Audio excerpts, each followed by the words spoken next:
परमेश्वर पिता का धन्यवाद आज के दिन के लिए। एक बार फिर से प्रभु ने इस प्रकार से हमारी सहायता की कि हम परमेश्वर के वचन में अध्ययन में एक कदम और आगे हम आज बढ़ सकते हैं।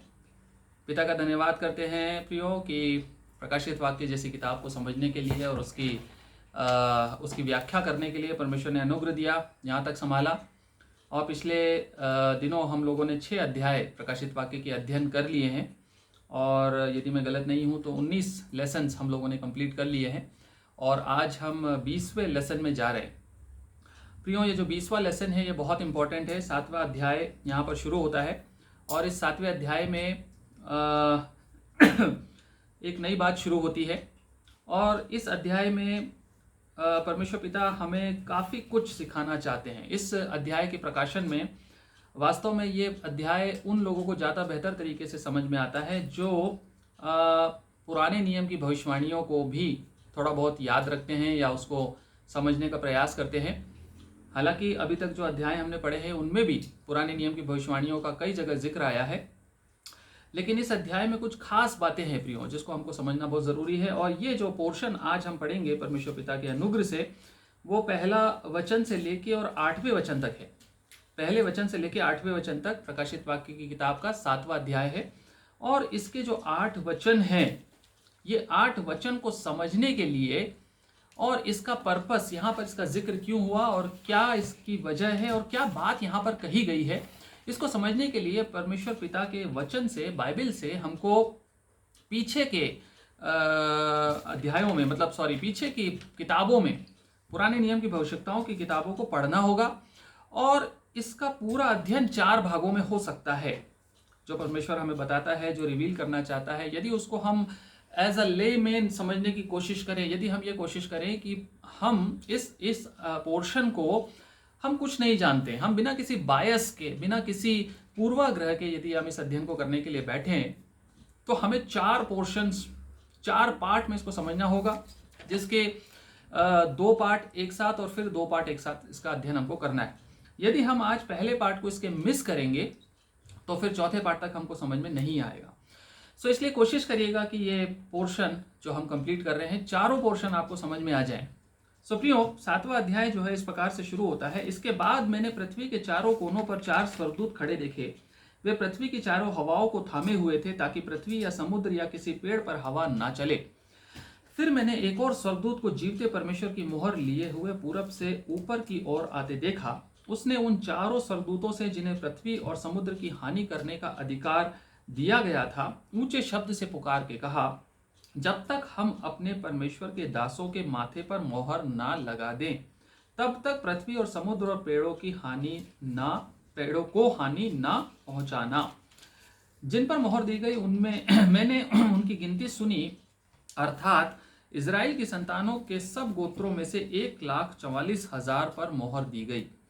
यहूदा के गोत्र में से 12,000 पर मोहर दी गई, रूबेन के गोत्र में से 12,000 पर, गाद के गोत्र में से 12,000 पर, आशेर के गोत्र में से 12,000 पर, नप्ताली के गोत्र में से 12,000 पर, मनश्शे के गोत्र में से 12,000 पर, शमोन के गोत्र में से 12,000 पर, लेवी के गोत्र में से 12,000 पर, इस्साकार के गोत्र में से 12,000 पर, ज़बूलून के गोत्र में से 12,000 पर, यूसुफ के गोत्र में से 12,000 पर और बिन्यामीन के गोत्र में से 12,000 पर मोहर दी गई। परमेश्वर पिता अपने वचन के पढ़े और सुने जाने पर आशीष दे। प्रियो, परमेश्वर के वचन का ये हिस्सा हमारे जीवन में एक विश्वासी होने के नाते हम इसका थोड़ा बहुत इंट्रोडक्शन जानते हैं, थोड़ा बहुत हम समझते हैं। जो भी बाइबल का अध्ययन करते हैं, जो लोग थोड़ा बहुत बाइबल में रुचि रख कर समझने की कोशिश करते हुए परमेश्वर की आत्मा से अगुवाई मांगते हैं, उनको कुछ चीज़ें इसमें समझ में आती है। लेकिन यह एक ऐसा पोर्शन भी है जिसमें संभवतः, सबसे ज़्यादा तो नहीं कहूँगा, लेकिन बहुत ज़्यादा कन्फ्यूजन है, बहुत ज़्यादा कन्फ्यूजन है। अच्छे स्कॉलर्स और अच्छे अध्ययन करने वाले लोग जो हैं, इसमें कई बार एक जगह पर जाकर कन्फ्यूज़ हो जाते हैं और परमेश्वर का आत्मा ना चाहे तो हम इन बातों को समझ नहीं सकते। कन्फ्यूजन क्या है प्रियो, और ये पोर्शन किसके बारे में है? जो पोर्शन हमने पढ़ा, आप समझ गए होंगे, ये पोर्शन मुख्य रूप से कुछ चुने हुए लोगों की बात कर रहा है। ये चुने हुए लोग जिनको परमेश्वर मोहर देना चाहता है, जिनको परमेश्वर सील्ड एंड प्रोटेक्टेड करना चाहता है, ये लोग जो हैं, आप ये भी समझ गए होंगे जिस प्रकार से लिखा हुआ है कि 12 गोत्रों का वर्णन है और 12 गोत्रों में 12,000 लोगों का वर्णन है और 1,44,000 लोगों का वर्णन है।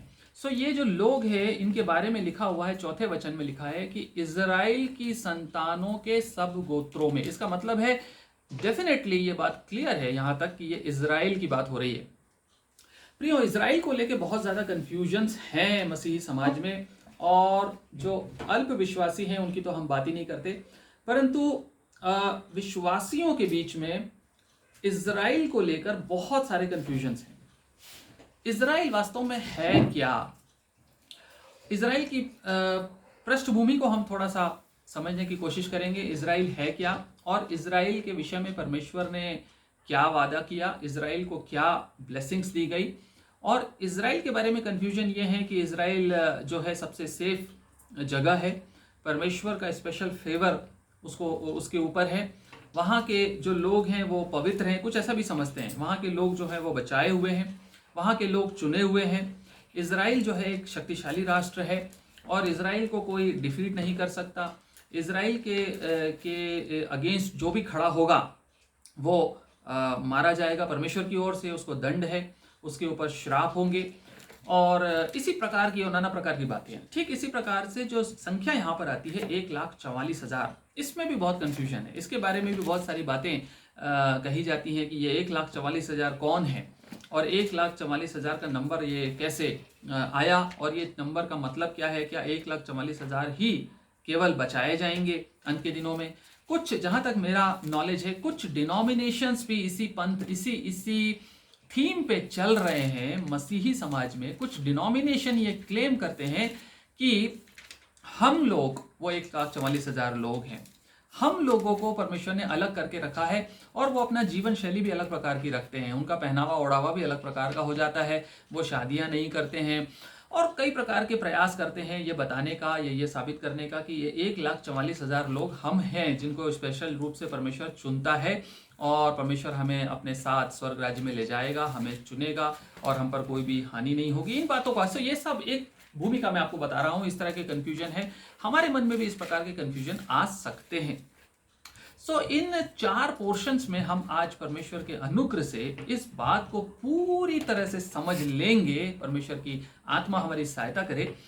इज़राइल को लेके एक भी कंफ्यूजन परमेश्वर होने दे कि हमारे दिमाग में इन 4 पोर्शन, मतलब ये जो पैसेज हमने पढ़ा 1 से लेके 8, एक भी कंफ्यूजन हमारे दिमाग में ना रहे। इज़राइल है क्या, और इज़राइल के लिए ये कौन से लोग जिनको चुना, और क्या मोहर की बात करता है, क्या करता है, इसके ऊपर हम आएंगे जल्दी से। पहले थोड़ा सा शुरुआती पदों को हम ले लेते हैं। पहला वचन जो है ये कहता है, इसके बाद मैंने पृथ्वी के चारों कोनों पर 4 स्वर्गदूत खड़े देखे। पृथ्वी के चारों कोनों पर 4 स्वर्गदूत खड़े देखे, वे पृथ्वी की चारों हवाओं को थामे हुए थे, ताकि पृथ्वी या समुद्र या किसी पेड़ पर हवा ना चले। देखिए यहां पर एक बात जो शुरू होती है प्रिय, वो होती है इसके बाद। आपको याद होगा जब हम पहले दूसरे तीसरे अध्यायों को पढ़ने के बाद चौथे अध्याय में गए थे, तो वहां पर भी इस तरह की बात हुई थी, और हमने इस पर विचार किया था। जहां कहीं भी परमेश्वर के वचन के प्रकाशित वाक्य वाली किताब के जिस हिस्से में यह बात आती है इसके बाद का मतलब होता है एक नया सेक्शन शुरू हो रहा है।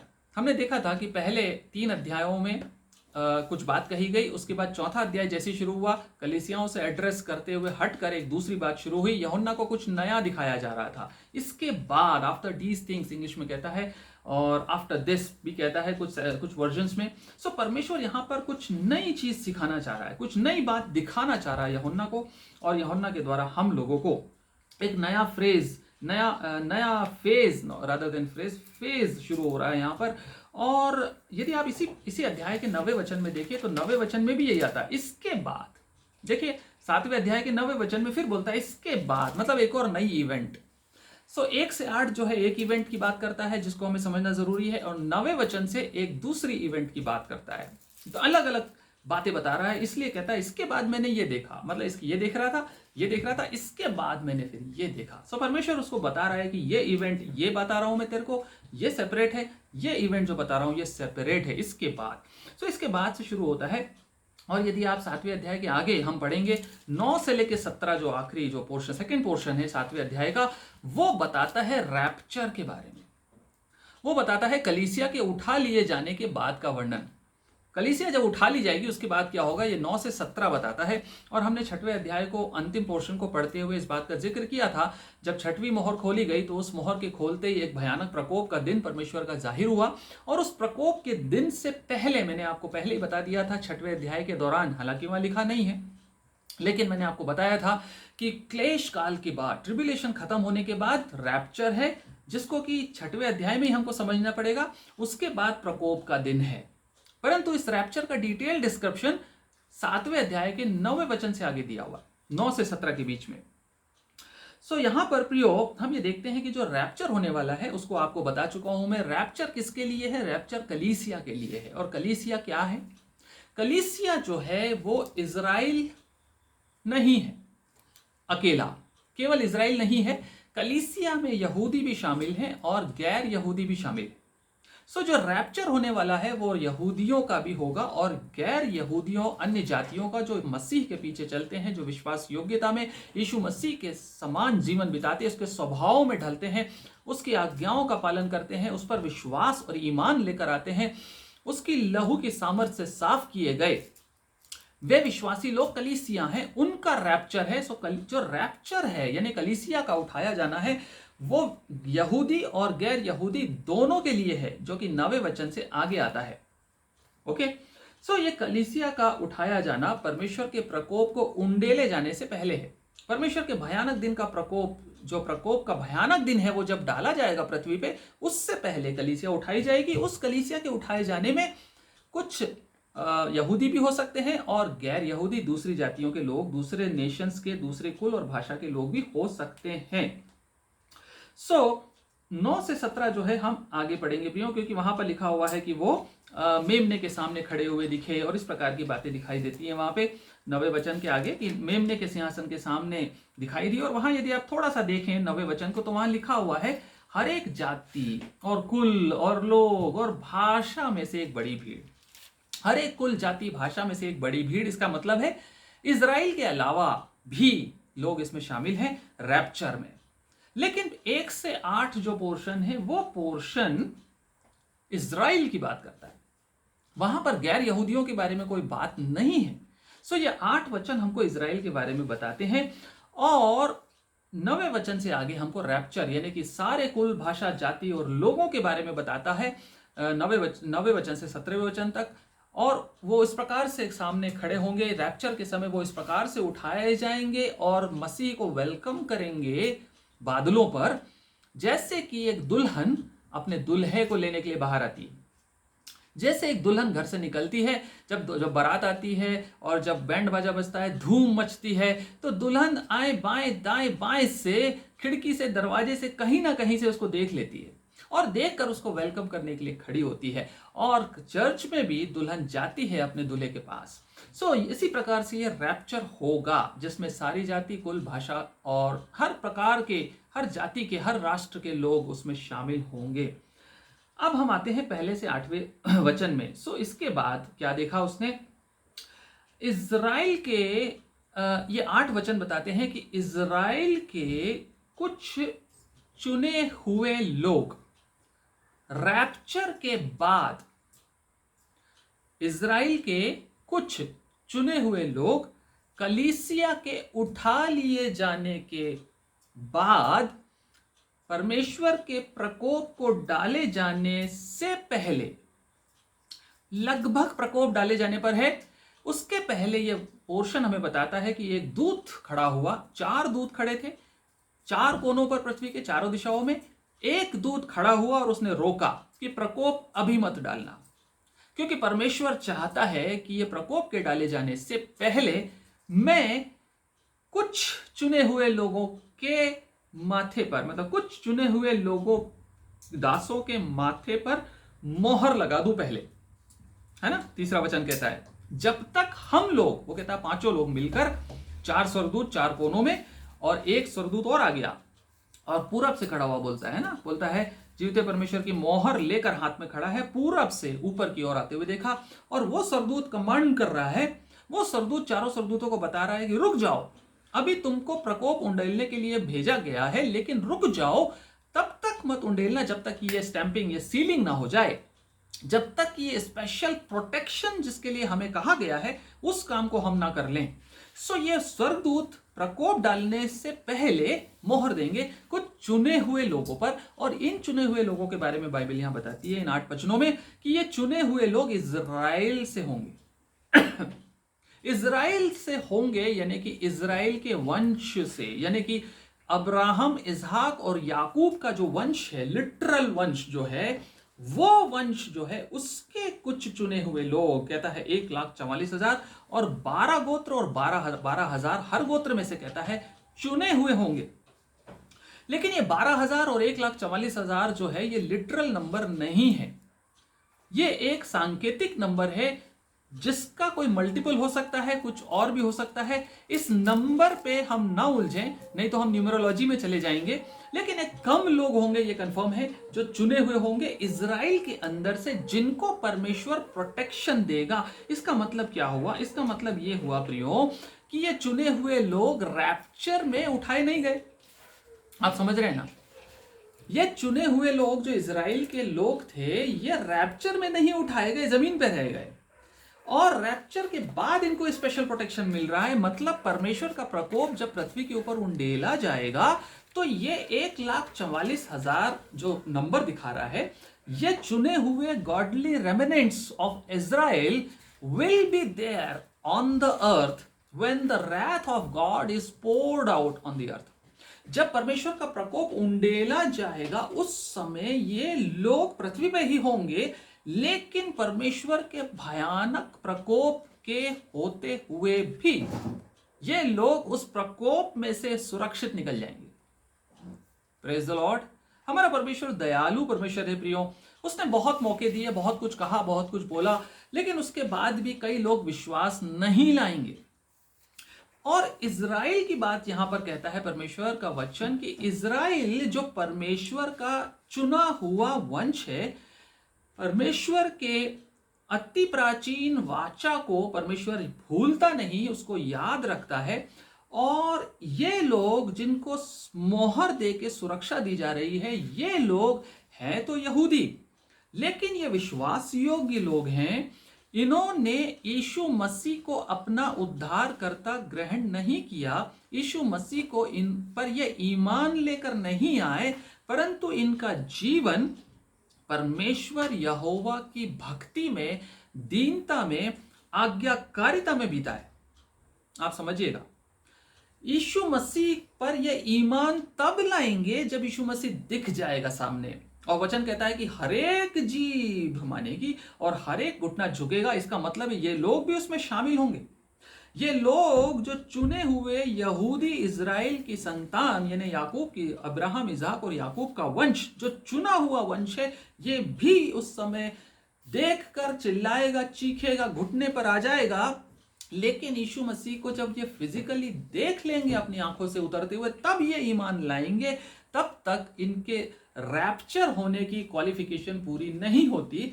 परमेश्वर सबको उठा लेगा, इनको छोड़ देगा, लेकिन ये सारे जीवन भर इन्होंने यीशु मसीह पे विश्वास नहीं लाए, पूरा जीवन ये यीशु मसीह पे ईमान नहीं लाए। ये पुराने नियम और यहूदी व्यवस्था और परमेश्वर यहोवा की आज्ञाकारिता में जीवन बिताते हुए निकले हैं। परमेश्वर इस बात को ऑनर करता है और परमेश्वर इनको एक स्पेशल प्रिविलेज देता है। परमेश्वर इनको एक सौभाग्य देता है कि मैं तुम्हारे मन के बदले जाने से अभी भी तुमको सुरक्षा देने को तैयार हूं। और ये लोग कम होंगे बहुत, ये सारा इजराइल नहीं होगा प्रियो, इस बात को समझ लीजिए। सारा यहूदी समाज नहीं होगा, उस यहूदी समाज में से भी जो विश्वास योग्यता में जीते आए हैं वो लोग होंगे। और हम यदि यहां पर देखें तो हम इसको अब जल्दी से देखना शुरू करते हैं। दूसरा वचन कहता है, फिर मैंने एक और सरदूत को, ये एक और सरदूत जो है, ये चारों सरदूतों को ऑर्डर दे रहा है। इसका मतलब है कि ये सरदूत इन सरदूतों के ऊपर होना चाहिए। यस, ये जो स्वर्गदूत है, जानते हैं आप कौन है? ये स्वर्गदूत मिकाएल स्वर्गदूत है, जो पूरब की ओर से उठकर खड़ा हो रहा है और बाकी स्वर्गदूतों को बोल रहा है, रुक जाओ, अभी होल्ड ऑन, रुक जाओ, जब तक ये काम ना हो जाए मत करना, क्योंकि परमेश्वर यहोवा की ये इच्छा है कि इनको मोहर बंद करके सुरक्षा दी जाए। इनको बचाना है प्रकोप से परमेश्वर के, इसलिए जब तक हम इनके इनके माथे पर मोहर ना दे दे तब तक कुछ ना करना। यह मिकाइल स्वर्गदूत है और इसकी भविष्यवाणी पुराने नियम में दानियल में की गई 12वें अध्याय में। यही पोर्शन, सेम पोर्शन दानियल 12 में मिलता है। 12वें अध्याय के पहले वचन में यदि आप वहां पढ़े तो वहां नाम भी लिखा हुआ है, उसी समय मिकाइल नामक बड़ा प्रधान, he is the archangel, he is the, यहाँ पे लिखा है ग्रेट प्रिंस, इंग्लिश में लिखता है ग्रेट प्रिंस। सो उसी समय मिकाइल नामक बड़ा प्रधान जो तेरे जाति भाइयों का पक्ष करने को खड़ा रहता है। There is a connection between Mikail, Michael and Israel. आप पूरे बाइबल को पढ़ेंगे, वचन को पढ़ेंगे, आपको अक्सर ये मिलेगा कि माइकल जो है, मिकाइल जो है, ये अपने जाति भाइयों मतलब इजराइल, यहूदियों के लिए हमेशा आगे खड़ा हो जाता है। आगे ये हमेशा एक स्पेशल फेवर लेकर चलता है यहूदियों के लिए। जैसे परमेश्वर इसे कोई आज्ञा देता है, भाग के जाता है अपने भाइयों को बचाने के लिए। ये बोलता है जाति भाइयों का पक्ष करने को खड़ा रहता है, वो उठेगा तब ऐसे संकट का समय होगा। देखिए परमेश्वर का प्रकोप उंडेला जाने वाला है, संकट का समय होगा जैसा किसी जाति के उत्पन्न होने के समय से लेकर अब तक कभी ना हुआ होगा। परंतु उस समय तेरे लोगों में से जितनों के नाम परमेश्वर की पुस्तक में लिखे हुए हैं वे बच निकलेंगे। Praise the Lord. ये वही बात कह रहा है प्रियो जो हमें प्रकाशित वाक्य 7वां अध्याय कह रहा है। ये बचे हुए लोग, चुने हुए लोग जिनके नाम परमेश्वर ने अपने जीवन की पुस्तक में लिख रखे हैं, इन लोगों के नाम जीवन की पुस्तक में लिखे हुए हैं जिन पर ये मोहर देने जा रहे हैं। और मिकाइल उस समय खड़ा होकर ये काम करने के लिए आगे आएगा। ठीक, और उसके बाद आप देखते हैं कि वे बच निकलेंगे पहले बोलता है, और उसके बाद क्या बोलता है, उसके बाद बोलता है रैप्चर कैसे होगा। यही दानियल 12 दूसरा वचन, जो भूमि के नीचे सोए रहेंगे उनमें से बहुत से लोग जाग उठेंगे। Praise the Lord. पुनरुत्थान, रेजरेक्शन। और पहला थिस्सलुनीकियों 4:16 हमने पढ़ा पिछली बार, आपको याद होना चाहिए। पहला थिस्सलुनीकियों 4:16-17, जो सो गए मसीह में वो पहले उठेंगे, और उसके बाद कितने, तो यहां पर क्या लिखा, कितने तो सदा के जीवन के लिए और कितने अपनी नामधराई और सदा तक अत्यंत घिनौने ठहरने के लिए। तीसरा वचन यहां देखिए आगे बढ़ते, ये रैप्चर की बात कर रहा है, ये पुनरुत्थान की बात कर रहा है, जो मसीह में सोए हैं।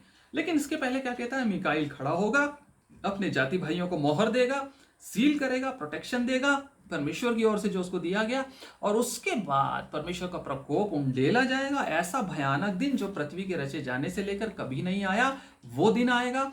और उसके बाद जो है कहता है कि जो भूमि के नीचे सोए हुए हैं, यानी कि जो पहले सोए हुए थे वो उठा लिए जाएंगे। लेकिन ये रैप्चर पहले है और प्रकोप बाद में। और उसके बाद कहता है कितने अपनी नामधराई और सदा तक अत्यंत घिनौने ठहरने के लिए। तब सिखाने वालों की चमक आकाश मंडल की सी होगी, और जो बहुतों को धार्मिक बनाते हैं वे सर्वदा तारों के समान प्रकाशमान रहेंगे। प्रियो, इज़राइल के बारे में ये बातें कही गई हैं, यहूदियों के बारे में बातें कही गई हैं। यहूदी जो चुने हुए हैं, जिनके नाम परमेश्वर ने अपनी जीवन की पुस्तक में लिखे हुए हैं, उन्हीं का जिक्र यहाँ भी आता है, उन्हीं का जिक्र प्रकाशित वाक्य 7वें अध्याय में भी आता है। और ये 1,44,000 जो नंबर दिया, ये चुने हुए लोगों के बारे में कहता है कि वो बच निकलेंगे।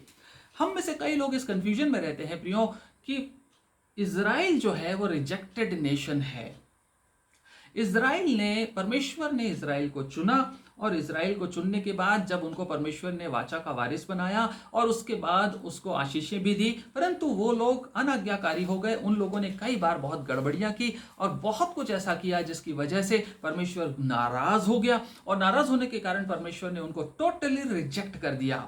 परमेश्वर अब उनको तिरस्कृत कर चुका है, उनको रिजेक्ट कर चुका है, रिफ्यूज कर चुका है, और अब परमेश्वर का कोई इंटरेस्ट इज़राइल में नहीं है। कई लोग इस प्रकार से सोचते हैं। और जैसे यीशु मसीह को परमेश्वर पिता ने भेज दिया, यीशु मसीह को भेजने के बाद इज़राइल का जो पर्पस है वो खत्म हो गया। यीशु मसीह को भेजने के बाद संसार में इज़राइल का पर्पस, जो इज़राइल जिस पर्पस के लिए चुना गया था, वो पर्पस खत्म हो गया। कई लोग ये सोचते हैं, लेकिन ऐसा नहीं है। इस बात को यदि आपको समझना हो डिटेल में, हम पूरा पोर्शन नहीं ले सकते आज जो मैं आपको बताना चाह रहा हूं, लेकिन यदि आपको इस बात को समझना हो, यदि आपको ये समझना हो तो आप ध्यान रखिएगा, इज़राइल को परमेश्वर ने पूरी रीति से रिजेक्ट नहीं किया है। ठीक है, इसको यदि पूरी रीति से अच्छे से आपको समझना हो तो आप रोमियो की किताब पढ़िए, रोमियो की जो पत्री है उसको पढ़िए। रोमियो की पत्री नए नियम की पत्री है, लेकिन इजराइल के बारे में बहुत कुछ बताती है। और रोमियो की पत्री का स्ट्रक्चर यदि आप पढ़ेंगे तो उसका इस प्रकार सा है, पहले से लेके 8वें वचन तक मसीह के बारे में बताता है। मसीह के बारे में बताता है पौलुस, कहता है मसीह कैसे आया, कैसे मरा, कैसे पापों में हम जी रहे थे और उद्धार कैसे हमको मिला, उसके बारे में बताता है पौलुस। और बताता है कि उद्धार के लिए हमको क्या करना चाहिए, किस प्रकार से अपने उद्धार को संभाल के रखना चाहिए, किस प्रकार अभिलाषाओं से और पाप के ऊपर हमको जयवंत रहना है यीशु मसीह में। ये सब बातें पहले से 8वें वचन तक बताता है, पहले से 8वें अध्यायों तक बताता है। 9वें अध्याय से पूरा सेक्शन चेंज होता है और 9वें अध्याय से लेके 11वें अध्याय तक 9, 10, 11 रोमियो का किसके बारे में बताता है? 9, 10, 11 इजराइल के बारे में बताता है। इजराइल के बारे में बताता है पौलुस यहाँ पर कि इजराइल के विषय में परमेश्वर की प्लान क्या है। मेरे भाइयों और बहनों, ये मत सोचो, वो कहता है रोमियो की कलीसिया से कह रहा है, ये मत सोचो कि इजराइल रिजेक्ट हो गया, 100% टोटली रिजेक्ट हो गया, किसी काम का नहीं, और परमेश्वर का उद्देश्य इजराइल के लिए खत्म हो गया और अब इजराइल का होना नहीं होना बराबर है। इस प्रकार से मत सोचो, क्योंकि इजराइल जो है वो इजराइल है, और वो इजराइल क्यों है उसको भी वो समझाने की कोशिश करता है। और यदि आप देखें 9वें अध्याय में तो वहां से वो शुरू करता है, और हम पूरे पोर्शन को नहीं लेंगे, लेकिन 11वें अध्याय में चलते हैं, वहां से कुछ चीजों को सीखते हैं। 11वें अध्याय के पहले ही वचन में क्या कहता है, क्या कहता है देखिए, इसलिए मैं कहता हूं, क्या परमेश्वर ने अपनी प्रजा को त्याग दिया? Question mark. क्या परमेश्वर पिता ने अपनी प्रजा को त्याग दिया? कदापि नहीं बोलता है, पूछता है प्रश्न और फिर जवाब देता है नेवर एवर। इट में never, by no means, English में कहता है बाय नो मीन्स। परमेश्वर ने अपनी प्रजा को हमेशा हमेशा के लिए त्याग नहीं दिया। अपनी प्रजा मतलब उसका चुना हुआ वंश, अब्राहम का वंश, इसहाक और याकूब का वंश, उसको परमेश्वर ने रिजेक्ट नहीं किया, उसको परमेश्वर ने रिजेक्ट नहीं किया। 9-11 कहता कदापि नहीं। ये कदापि नहीं कैसा है जानते हैं आप? जैसे 6वें अध्याय में लिखा है, 6वें अध्याय में यदि आप पढ़ेंगे पहले दूसरे वचन में, वहां पे भी लिखा है हम पे अनुग्रह हुआ तो क्या हम पाप पे पाप करते रहे? कदापि नहीं। जैसे सेम सिमिलर एक्सप्रेशन है, कहता है तो हम क्या कहें, क्या हम पाप करते रहे कि अनुग्रह बहुत हो? कदापि नहीं। ठीक वैसा ही एक्सप्रेशन यहाँ 11वें वचन में देता है, 11वें अध्याय के पहले वचन में देता है, नेवर, बाय नो मीन्स। परमेश्वर ने अपनी प्रजा को त्यागा नहीं है। अपनी प्रजा यानी कि चुने हुए लोग, चुने हुए लोग का मतलब है परमेश्वर की सारी यहूदी समाज नहीं, उसकी प्रजा में से चुने हुए लोगों को वो कभी नहीं त्यागेगा। और प्रियो, परमेश्वर का वचन यहाँ पर हमको आगे बताता है, यदि हम आगे पढ़ें इसी को 11वें अध्याय को, तो यहाँ पर हम देखते हैं कि परमेश्वर ने अपनी उस प्रजा को नहीं त्यागा। दूसरा वचन कहता है परमेश्वर पिता ने अपनी उस प्रजा को नहीं त्यागा जिसे उसने पहले ही से जाना, पहले से ही उसको जानता था। क्या तुम नहीं जानते कि पवित्र शास्त्र एलिया का एग्जाम्पल देता है? देखिए आप भी समझेंगे यहां से एलिया के विषय में क्या कहता है। पवित्र शास्त्र एलिया के विषय में क्या कहता है कि वह इजराइल के विरोध में, देखिए इजराइल के विरोध में एलिया भी सोच रहा था, एलिया भविष्यवक्ता इजराइल के विरोध में विनती कर रहा था। इजराइल के विषय में एलिया के विषय में कहता है कि वह इजराइल के विरोध में परमेश्वर से विनती करता है, हे प्रभु, उन्होंने तेरे भविष्यवक्ताओं को घात किया और तेरी वेदियों को ढा दिया है, और मैं ही अकेला बचा हूं और वे मेरे प्राण के भी खोजी हैं। परंतु परमेश्वर से उसे क्या उत्तर मिला? देखिए, परमेश्वर से एलिया जैसे नबी को परमेश्वर ने रोक दिया कि सबको तो नहीं मारूंगा तेरी विनती नहीं सुनूंगा। तो कहता है कि सबको उन्होंने मार दिया और तो चाहता है कि मैं पूरे इजराइल को बर्बाद कर दूं। ऐसा नहीं हो सकता एलिया, सॉरी डियर, ये नहीं होगा। परमेश्वर से उससे क्या उत्तर मिला? मैंने अपने लिए 7,000 पुरुषों को छोड़ रखा है। तू भूल गया क्या? 7,000 पुरुषों को रख छोड़ा है जिन्होंने बाल के आगे घुटने नहीं टेके।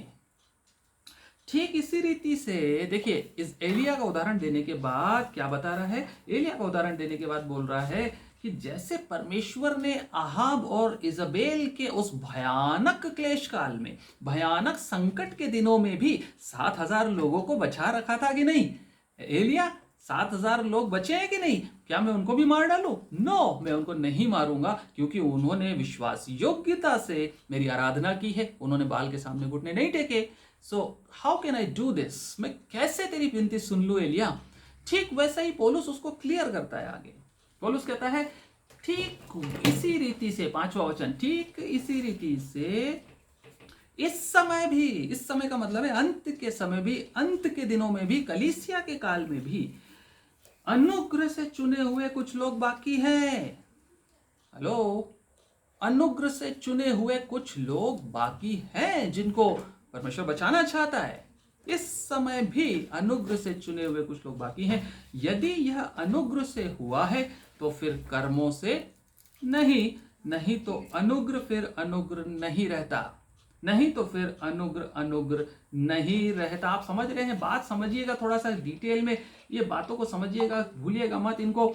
अनुग्रह से, परमेश्वर का अनुग्रह इतना अद्भुत है इजराइल के चुने हुए लोगों के ऊपर। वो कहता है इस रीति से इस समय भी अनुग्रह से मैंने चुन रखा है, मैंने इनके नाम जीवन की पुस्तक में लिख रखे। ये अनुग्रह के द्वारा, मेरे अनुग्रह से चुने हुए, ये अपने कामों से, अपनी व्यवस्था के पालन से, अपने पुराने नियम के तोरा से और उन किताबों से मानने से, व्यवस्था से नहीं बचे। ये मेरे अनुग्रह से मैंने चुन के निकाले हैं। और कहता है यदि यह अनुग्रह से हुआ है तो फिर कर्मों से नहीं, और नहीं तो अनुग्रह फिर अनुग्रह नहीं रहेगा। यदि मैं इन विश्वासियों के लोगों को भी मरने के लिए छोड़ दूं, नष्ट हो जाने के लिए छोड़ दूं, तो फिर मेरा अनुग्रह कहां रहा? मैं अनुग्रह करूंगा और इजराइल के चुने हुओं पर मेरा अनुग्रह बना रहेगा। और फिर यदि और आगे हम पढ़े, ये पूरा पोर्शन वैसे ही पढ़ने लायक है, इसी बारे में है, लेकिन यदि थोड़ा आगे बढ़े 15वें वचन में आ जाते हैं सीधे। रोमियो 11वां अध्याय 15वां वचन कहता है, क्योंकि जब उनका त्याग दिया जाना जगत के मिलाप का कारण हुआ। आप समझिएगा थोड़ा सा, इजराइल ने जब अनाज्ञाकारिता की, परमेश्वर ने उसको त्याग दिया कुछ समय के लिए, और उसके त्यागने से फायदा क्या हुआ? उसके त्यागे जाने से अन्य जातियों को एंट्री मिली। परमेश्वर का अनुग्रह एक्सपेंडेड सारे नेशंस पे हुआ और सारी जातियों पे हुआ, और यीशु मसीह के द्वारा हर जाति को और लोग और भाषाओं में परमेश्वर के प्रति जो परमेश्वर के साथ जो संबंध और परमेश्वर का जो अनुग्रह, परमेश्वर का जो प्रेम हर इंसान को इस पृथ्वी पे मिलना था, वो शुरू हुआ। तो वो कह रहा है क्योंकि जब उसको त्यागा तो सबको एक्सटेंड कर दिया, ये अनुग्रह सबको। जब उनका त्यागा जाना जगत के मिलाप का कारण, पूरा जगत का मिलाप परमेश्वर के साथ हुआ, तो क्या उनका ग्रहण किया जाना मरे हुओं में से जी उठने के बराबर नहीं होगा? आप समझिएगा थोड़ा सा यहाँ क्या कहना चाह रहा है वो, समझिएगा। अभी हमने क्या पढ़ा? अभी हमने दानियल 12 में पढ़ा, अभी हमने प्रकाशित वाक्य 7 में पढ़ा कि जो मरे हुए हैं वो पुनरुत्थान होके रैप्चर हो जाएंगे। इसका मतलब है मसीह के साथ बादलों पे मिल जाएंगे। इस योग्य कहलाए वो। इन लोगों के ग्रहण किए जाने से, इजराइलियों के ग्रहण किए जाने से, यद्यपि वो रैप्चर में उठाए नहीं गए कलीसिया के साथ, लेकिन उसके बराबर है। आप समझ रहे हैं? समझ रहे हैं? कलीसिया उठा ली गई, ये लोग मोहर देके सुरक्षित किए गए, चुने हुए, जिनके नाम जीवन की पुस्तक, लेकिन इनका चुना जाना पुनरुत्थान के बराबर है। इनका चुना जाना पुनरुत्थित कलीसिया, जिसको रैप्चर होना है, जो कलीसिया मसीह के साथ मिलने जा रही है, उसके बराबरी का दर्जा मिला है इन चुने हुओं को। यहूदी चुने हुए, विश्वास योग्य, अनुग्रह के पात्र हुए परमेश्वर के, और कहता है इनके जी उठने के बराबर क्यों नहीं होगा? क्यों नहीं होगा? डेफिनेटली होगा। 17वां वचन कहता है, पर यदि कुछ डालियां तोड़ दी गई और तू जंगली, देखो हमको बता रहा है, अन्य जातियों को बता रहा है जो यहूदी नहीं है, उनको कह रहा है यदि कुछ डालियां तोड़ दी गई, यदि यहूदी लोगों को कुछ समय के लिए रिजेक्ट कर दिया, या फिर कुछ लोग जो विश्वास योग्य नहीं है यहूदी समाज में भी, यदि उनको रिजेक्ट कर दिया गया, या मैंने कभी इजराइल को त्यागने की बात कही, या उसको मैंने छोड़ा थोड़े समय के लिए, उससे मैं नाराज था थोड़े समय के लिए, तो और तू जंगली जैतून होकर, और तू तो अन्य जाति था, तू अन्य जाति होकर, जैतून होकर उसमें साटा गया, तुझे इजराइल के समान प्रिविलेज मिला है अन्य जाति होने के बावजूद। क्यों मिला? क्योंकि मैंने उनको सेकंड पोजीशन पर रख दिया, उनको मैंने रोक कर तुम्हें अनुग्रह का पात्र बना लिया। और जैतून की जड़ की चिकनाई का भाग हुआ। इजराइल के साथ परमेश्वर ने जो वाचा बांधी है, इजराइल अब्राहम के वंश के साथ परमेश्वर ने जो वाचा बांधी वो हम सब उसके भागी हुए, उस जैतून की चिकनाई के भागी हुए। तो डालियों पर घमंड ना करना, अन्य जातियों को कह रहा है, मुझे और आपको कह रहा है जो इज़राइल नहीं थे लेकिन इज़राइल बन गए। परमेश्वर के अनुसार से कहता है डालियों पर घमंड ना करना, और यदि तू घमंड करे तो जान रख कि तू जड़ को नहीं परंतु जड़ को मत भूलना। वो इज़राइल है जिसको परमेश्वर ने चुना था, वो अब्राहम का वंश है, और तुझे उस वंश का भागीदार परमेश्वर ने बनने के लिए तुझ पर अनुग्रह किया कि यदि तू विश्वास करता है तो तू भी अब्राहम के वंश का बन जाता है। परमेश्वर ने यूहन्ना 1:12 में क्या कहा, वचन क्या कहता है, जितनों ने मसीह को ग्रहण किया उनको उसने अपनी संतान होने का अधिकार दिया। हमको परमेश्वर ने चुना, परंतु हमें जड़ को भूलना नहीं है कि परमेश्वर ये प्रिविलेज किसके साथ परमेश्वर ने पहले वाचा बांधी थी, और हम भी उसी के बराबर बन गए। फिर कहता है 19वें वचन में कहता है, फिर तू कहेगा डालियां इसलिए तोड़ी गई कि मैं साटा जाऊं। ठीक है, वे तो अविश्वास के कारण तोड़ी गई, परंतु तू विश्वास से बना रहता है। उनका अविश्वास था, कुड़कुड़ाना, चिड़चिड़ाना, अनाज्ञाकारिता, मूर्ति पूजा, जिसके कारण उनको हटाया गया, परंतु तू विश्वास से बना रहता है। इसलिए अभिमानी ना हो परंतु भय मान, क्योंकि जब परमेश्वर ने स्वाभाविक डालियों को ना छोड़ा तो तुझे भी नहीं छोड़ेगा। प्रियो, 25वां वचन बहुत शानदार है, एकदम एक्यूरेट। 25वां वचन हमको बिल्कुल साफ साफ बताता है, प्रकाशित वाक्य 6वें अध्याय और 7वें अध्याय को समझने में बहुत हेल्प करेगा। 25वां वचन कहता है,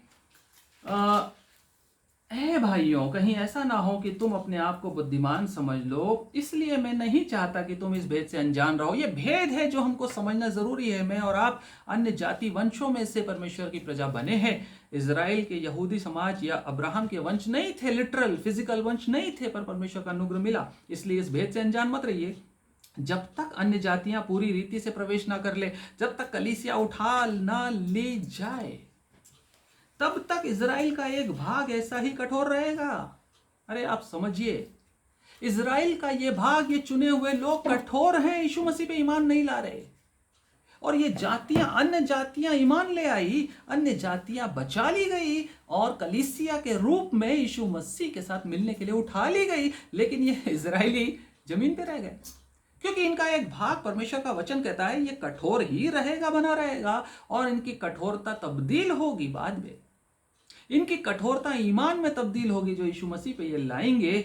और उसके बाद फिर 26वें वचन में कहता है, 26वें वचन में कहता है, इसी रीति से सारा इज़राइल उद्धार पाएगा, जैसा लिखा, छुड़ाने वाला सिय्योन से आएगा और भक्ति को याकूब से दूर करेगा, और उनके साथ मेरी यही वाचा होगी, जबकि मैं उनके पापों को दूर कर दूंगा। प्रिय, परमेश्वर का वचन यहाँ पर साफ साफ कहता है, अन्य जातियों का प्रवेश पहले है और इज़राइल को परमेश्वर ने बाद में स्पेशल प्रिविलेज दिया, लेकिन दिया। अब इज़राइल को चुना था, और अंत के दिनों में जब मसीह आएगा तो उसके राज्य में शामिल होने के लिए इज़राइल के इन चुने हुए लोगों को प्रकोप के दिनों का सामना करना पड़ेगा, और प्रकोप में से होकर जब ये गुजरेंगे उसके बाद ये मसीह के राज्य में शामिल होंगे।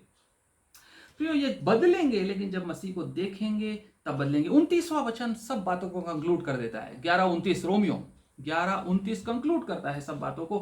कहता है, क्योंकि परमेश्वर के वरदान और बुलाहट अटल है। आप समझ रहे हैं क्या कह रहा है परमेश्वर यहां पर? परमेश्वर आपकी और मेरी बात नहीं कर रहा, परमेश्वर सबकी बात कर रहा है, जिसमें इज़राइल पहले है। बुलाहट और वाचा पहले किसको मिली थी? बुलाहट और वाचा पहले इज़राइल को मिली थी। इज़राइल के लिए परमेश्वर ने अब्राहम के वंश के लिए बहुत सारी बातों को कहा है, आपको पता है। अब्राहम को चुना और आशीषों का पिता बनाया, और उसके वंश को चुनकर कहता है कि तेरा वंश ये होगा, तेरा वंश वो होगा। यह परमेश्वर की वाचा है, और ऐसा लिखा हुआ है वचन में कि यदि दिन और रात होना बंद हो जाए तब भी मेरी वाचा नहीं बदलेगी, ऐसा लिखा हुआ है, हम पढ़ेंगे आगे।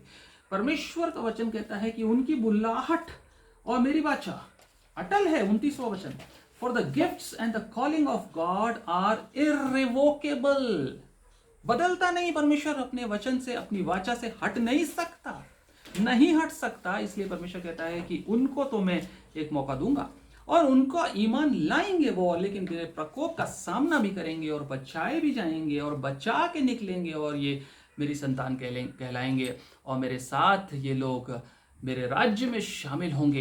प्रियो, ये जो 1,44,000 लोग हैं, ये वही हैं, इजराइल के चुने हुए, जिनके नाम जीवन की पुस्तक में लिखे हुए, और परमेश्वर इनको बचाकर एक मौका देता है, अपने स्वर्गदूतों के द्वारा इनको प्रोटेक्शन देता है, और कहता है कि मेरे भयानक प्रकोप के दिन यद्यपि कलीसिया उठा ली जाएगी, लेकिन कुछ एलिया के समय के समान मेरे चुने हुए लोग हैं, जिन्होंने बाल के आगे घुटने नहीं टेके, मतलब जिन्होंने अन्य प्रकार की बातों में, अन्य धार्मिक संस्थाओं में, अन्य देवी देवताओं के सामने और अपने जीवन शैली में कभी इन्होंने कॉम्प्रोमाइज नहीं किया।